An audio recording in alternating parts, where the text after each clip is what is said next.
Package కేసులో HMDA మాజీ chief engineer BLN రెడ్డిని ఏసీబీ విచారణ కొనసాగుతుంది. బిఎల్ఎన్ రెడ్డిని హెచ్ఎండిఏ నిధులను ఫార్ములా ఆపరేషన్ సంస్థకు బదిలీ చేసిన అంశంపై ఏసీబీ తన విచారణను కొనసాగిస్తుంది. ఈ విచారణలో బిఎల్ఎన్ రెడ్డిపై ప్రశ్నలు సంబంధించడానికి ఐఏఎస్ అధికారి అరవింద్ కుమార్ ఇచ్చిన స్టేట్మెంట్ ఆధారంగా వివరాలు కోరబడుతున్నాయి.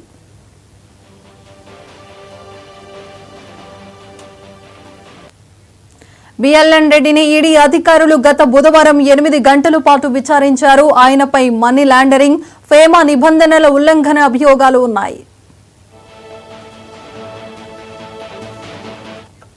దీనిపైన పూర్తి సమాచారం స్పెషల్ కరెస్పాండెంట్ రాజ్ కుమార్ అందిస్తారు. రాజ్ కుమార్,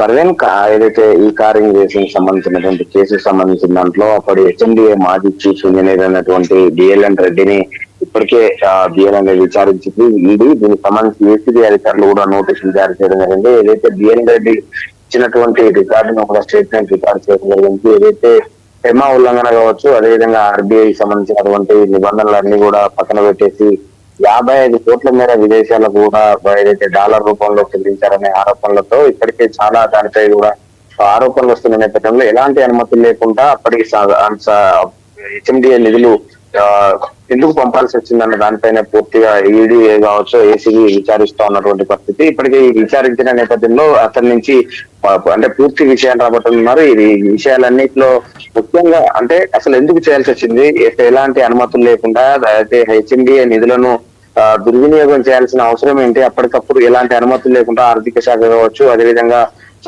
ప్రత్యేకటువంటి కేబినెట్ సమావేశం లేకుండా ఇన్ని కోట్ల నిధులు ఎందుకు తరలించారన్న దానిపైన పూర్తిగా కూడా ఇటు ఏసీబీ కూడా విచారణ చేస్తా ఉంది.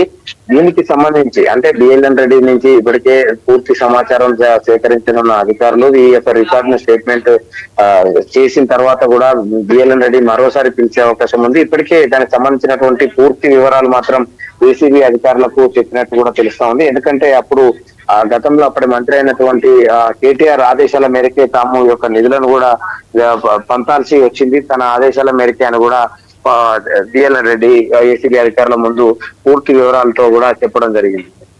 Right, thank you Raj Kumar.